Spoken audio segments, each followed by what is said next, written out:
Next we're going to talk about the breath. I'm really adamant about the oboe being a wind instrument. It's not a mouth instrument, it's not a tongue instrument, it's not really a fingering instrument. Really what I do is play a reed, and the oboe is essentially a reed amplifier and modulator. What I'm doing is really up here, and it starts with the breath. And most oboists have experienced trouble with breath control, endurance, breath management, I like to call it. So, breath management. It begins with not taking huge breaths, right? My breath support is an extension of natural breathing. So I inhale, exhale. If I'm not taking huge breaths, when I inhale, something goes up. My shoulders, you see? When I exhale, something goes down. So, now, I'm going to stop this process in the middle. When I start to exhale, and I'm blowing, but I can't get rid of the air because my mouth is closed, right? That is the beginning of support. Now I'm going to do the same thing, and I'm going to stop at the top here, before exhaling. That feels very uncomfortable. If you do that, basically you are blowing and holding your breath at the same time. And you're going to get winded right away, and your endurance is going to go way down. So it's key that the support position is found after you begin exhaling.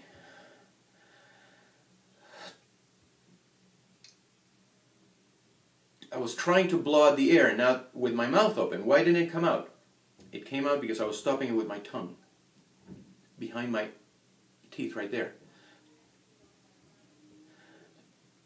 I can pressurize, and when I pressurize, things go up again, my whole body stretches. So, inhale, exhale, inhale, stop, pressurized, and everything went back up.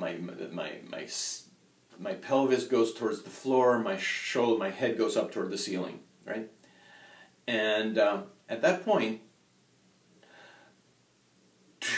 if I just take the tongue away, wind rushes out. It's like I'm an airbrush. And it starts exactly when you want it to. That's very important. If you're throwing the wind and the tongue at the reed at the same time, it sounds like this. You can't control the articulation. The articulation is going to be a different pitch from the note that you want, and since that's not good. And it sounds like you're spitting the notes out. So the wind support has to be turned on before you move the tongue away from the reed. That's really important. It's like turning on the organ blower before you try to play the organ. And that can happen, you know, a full second or a couple of beats before the note starts, or it can happen a fraction of a second. Like, I'm going to take a breath in the middle, and you'll see.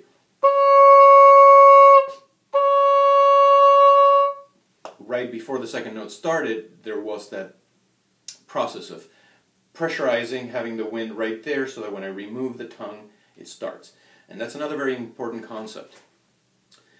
The tone, the articulation, is when you take the tongue away. And it's the wind that actually makes the note. It's not the tongue that's kick-starting the note. And that's the same for high notes, too.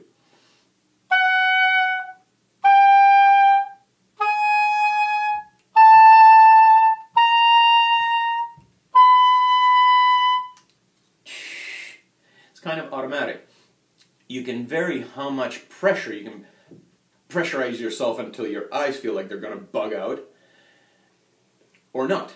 But the point is that whatever amount of pressure you have, which is one of the variables under your control, is there before you take the tongue away. And you'll sound much better if you get used to this concept that the note starts when the tongue moves back. Not when the tongue goes boom and hits the reed. That's how you're going to get a quacky, uncontrolled articulation, sort of a primitive way of going at the oboe that certainly a lot of people use, and they're just fine with it, but that's not what I'm interested in. So There it is. Find the articulation position.